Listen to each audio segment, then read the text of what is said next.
Hi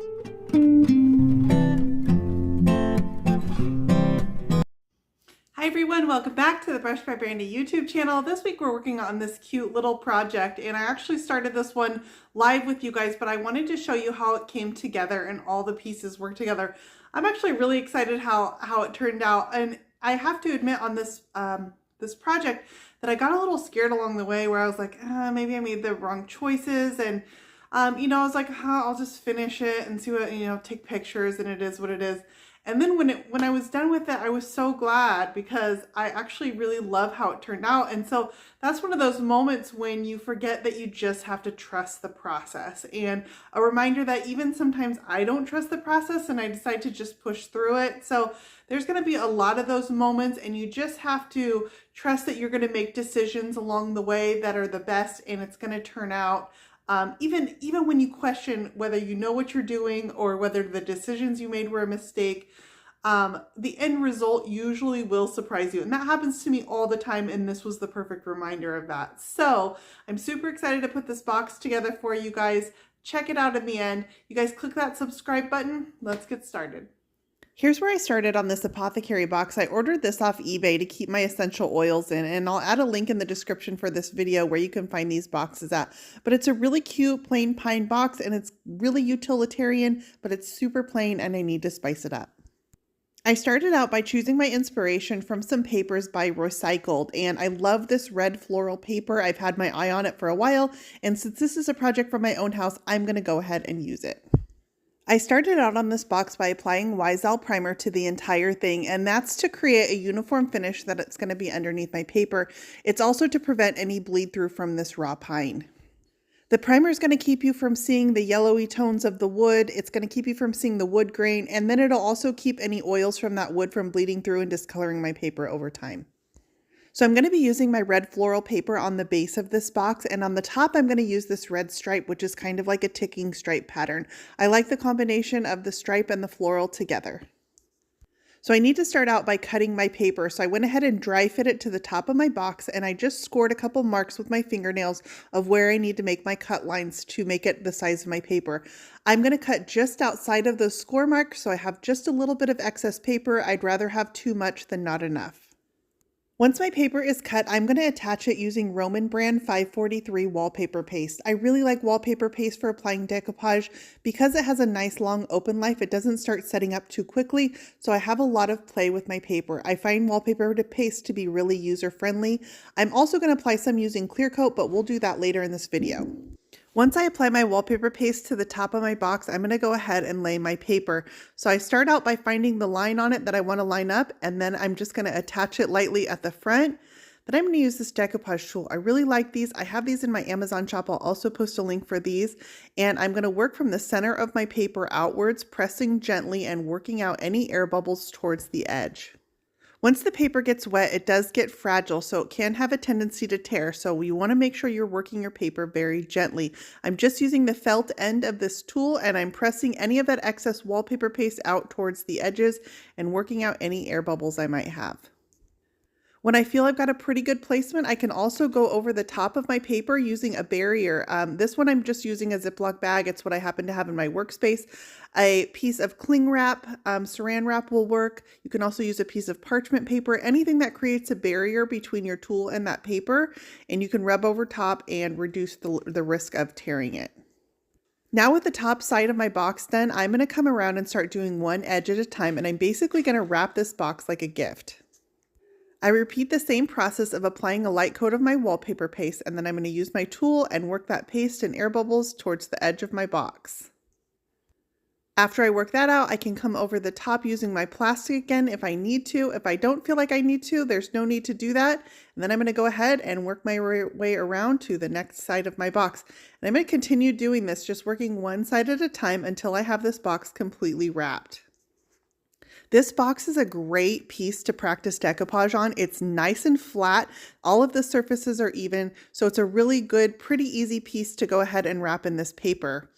You can see that I end up, once I wrap all my sides, I have these like tents of excess paper on the sides, and once my glue is dry, I'm going to come back and I can just sand those away, and I'll have nice 45-degree corners on everything.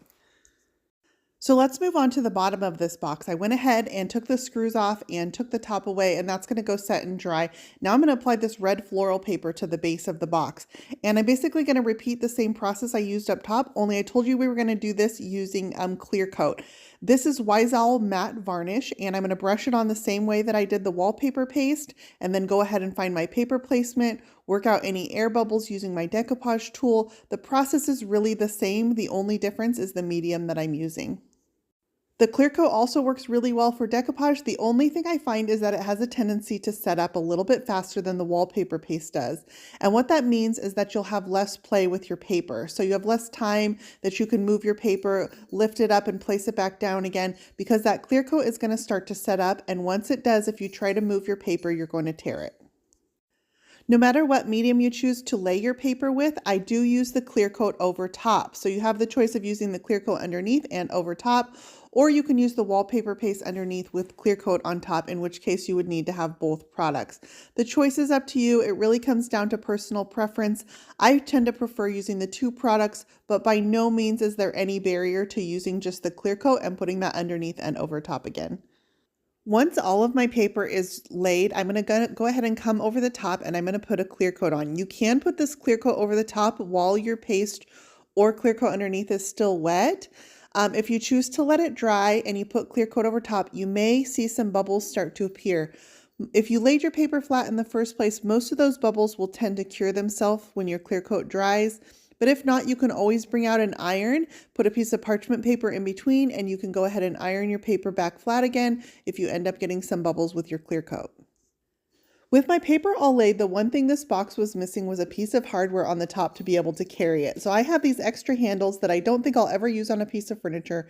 I went ahead and applied one to the top. I drilled out some holes for the screws. Now I need to cut some screws to length because this pine is really thin. I only need really short screws.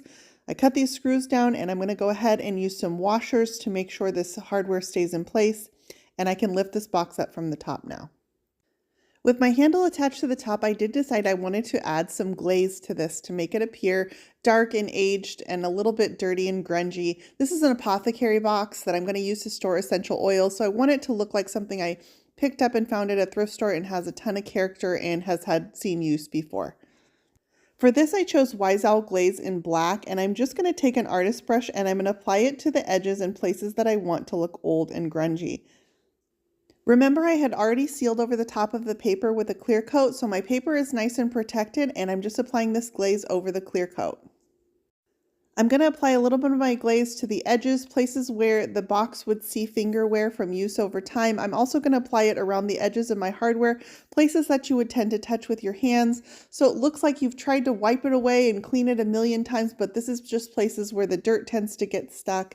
That's the best way to duplicate age when you're trying to create a mimic an aged look on a piece, I think. I also used my power sander before I put my glaze on, and I just lightly distressed around the edges of the paper so some of my wood shows through in spots. I like the look of it looking a little bit worn. I made sure to glaze around my new handle that's on the top of my box, so it looks like it's seen a lot of finger wear too. I'm just using my fingers to smudge around the outer edges of the glaze, and this just gives it kind of a smudgy edge so it looks nice and faded. Now, once I've got all my glaze work done, I want to go ahead and clear coat over the top of that glaze again. So now my box is going to have a total of 2 clear coats over it. It's going to be nice and protected so I can use this in my home. I'm brushing on a coat of Wallpaper matte varnish, and I'm using a Klein brush, and I chose the matte because I wanted to have a really low matte sheen. Again, that goes with the look of an aged piece, I think, not having it be too shiny. With that last clear coat applied, my box is finally complete, and here's the finished look. You guys, I absolutely love this. From that plain pine box to something that has personality and character to it. This is so much better. I'm going to look at this and feel excited about it now. So I think this is a great way that you can personalize these plain pine boxes and make them really cute. These would be great as holiday gifts. In fact, it's the holidays now. I chose to stage mine with a little bit of holiday decor.